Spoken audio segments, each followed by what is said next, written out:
खबर तमिलनाडु के रानीपेट से आ रही, जहां थिमरी में बस स्टैंड की अनदेखी का आरोप। पब्लिक ने नाकाबंदी की, अधिकारियों ने बातचीत की।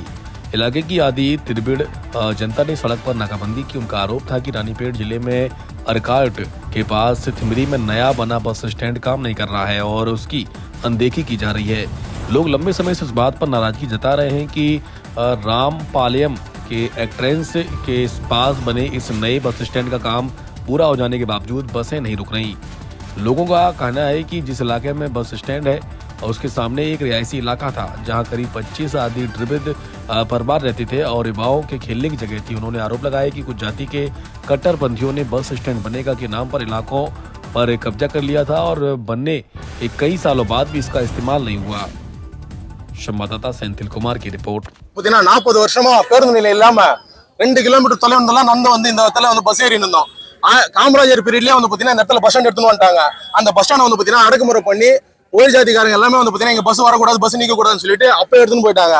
ஆனா மீண்டும் 10 வருஷத்துக்கு முன்னாடி இங்க பஸ் ஸ்டாண்ட் ஸ்டான்ஷன் ஆச்சு. பஸ் ஸ்டாண்ட் ஸ்டான்ஷன் ஆகும்போது குறைஞ்சபட்சம் 25 வீடு டெமலிஷ் பண்ணாங்க. 25 வீடு இடிச்சு அங்க இருக்கிறவங்க எல்லாருமே வெளியே அனுப்பிச்சிட்டு அவங்களுக்கு எந்த வாழ்வாதாரமும் தேடி தரல அரசாங்கம். பஸ் ஸ்டாண்ட் எடுத்து வந்தாங்க. 4,19 லட்சத்துக்கு பஸ் ஸ்டாண்ட் எடுத்து வந்தாங்க. பஸ் ஸ்டாண்ட் இது வரைக்கும் கட்டி அதை யாருக்குமே பயனுள்ளதா யாருமே மாத்தல. அங்க சரியான முறையில லைட் இல்ல, எந்த வசதியுமே இல்ல. கலெக்டர் கிட்ட, ஆர்டிஓ கிட்ட, ஏடி கிட்ட, ஈஓ கிட்ட எல்லாருக்கிட்டையுமே நாங்க போயிட்டு கோரிக்கை வச்சோம், பெட்டிஷன் கொடுத்தோம். எந்த அதிகாரியும் எங்களுக்கு செவி சாய்க்கல. ஒரே வார்த்தை, தாழ்த்தப்பட்ட மக்கள்ன்ற ஒரே காரணத்தை காட்டி எங்களோட பஸ் ஸ்டாண்டையும் எங்களையும் புறக்கணிக்கிறாங்க. எங்களை மேலும் மேம்படுத்த விடல, எங்களை வளர விடல. இங்க 40 ல இருந்து 50 வருஷமா ஒரே ஒரு 10க்கு 10 ரூம் கிடைக்கலங்க. எங்களுக்கு திமிரி பஜார்ல ஒரே ஒரு கடை வைக்கிறது கிடைக்கலங்க.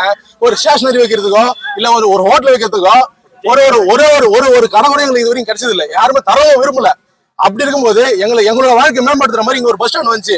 எல்லாம் ஒரு கடை வச்சு அடுத்த கட்டத்துக்கு போகன்ற ஒரு ஆசையில தான் இந்த பஸ் ஸ்டாண்ட்ல எல்லாம் கடை எடுத்தோம். ஆனா இங்க கடை எடுத்தது ஒருத்தரும் ஒரு மாசத்துக்கு 15,000, 10,000, 8,000 வரைக்கும் எங்க அமௌண்ட் அவ்வளவு அந்த அளவுக்கு ஏத்தி விட்டாங்க. ஏத்தி விட்டு பஸ் ஸ்டாண்ட் இங்க எடுத்து வர வச்சாங்க. வர வச்சு மேலும் ஆதிக்க சாதியினரோட அடக்குமுறையால அதிகாரிகள் எல்லாம் அவங்க கைக்குள்ள சேர்ந்துன்னு 3 மாசத்துக்கு ஒரு வாட்டி 6 மாசத்துக்கு ஒரு வாட்டி ரிட்டர்ன் பண்ணிக்கிறாங்க.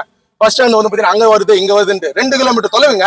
மருத்துவமனை டு பிடிஎஃப் வரைக்கும் 2 கிலோமீட்டர் தொலைவு. 2 கிலோமீட்டர் தொலைவுல ஏற்கனவே 4 ஸ்டாப் கொடுத்துட்டாங்க.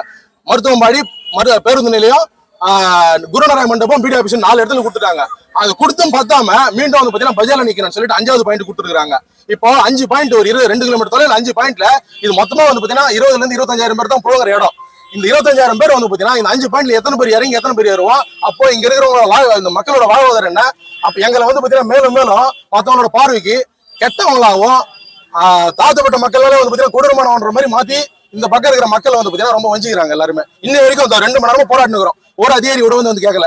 காவல்துறை மட்டும்தான் 3 வாட்டி கொஞ்சம் அமைதியா இருங்கன்னு சொல்லிட்டு என்கிட்ட கோரிக்கை வச்சாங்க. அவங்களோட கோரிக்கை ஏற்ற மாதிரி நாங்க அரை மணி நேரம் ஒத்து வச்சு ஓரம் போய் நின்று எல்லா பஸ் வேன் எல்லாத்தையுமே விட்டு கொடுத்தோம். அதுக்கு மேலே போய் கேட்டா அதிகாரி வந்தாலும் வரலாம், நீங்க பாத்துங்க அப்படின்ற மாதிரி வார்த்தை வந்துடுச்சு. அதனால இதுக்கப்புறம் நாங்க போராட்டம் கையில் எடுப்போம். எங்களோட கோரிக்கை நிரந்தரமான பேருந்து நிலையம். அடுத்த கட்டம், அந்த பேருந்து நிலையத்துக்கு உட்பட்ட நின்று போயிருக்கிற 90 லட்சம் ரூபாய் செலவுல இருக்கிற பெண்டிங் ஒர்க் எல்லாமே ப்ராசஸ் பண்ணி கொடுத்து அந்த பேருந்து நிலையத்தை நவீன பேருந்து நிலையமா மாத்தி எங்க பகுதிக்கும் இந்த திமிரிக்கும் ஒரு அங்கீகாரமா இருக்கிற பஸ் ஸ்டாண்டா அதை மாத்தி கொடுக்கணும். இதுதான் எங்களோட கோரிக்கை.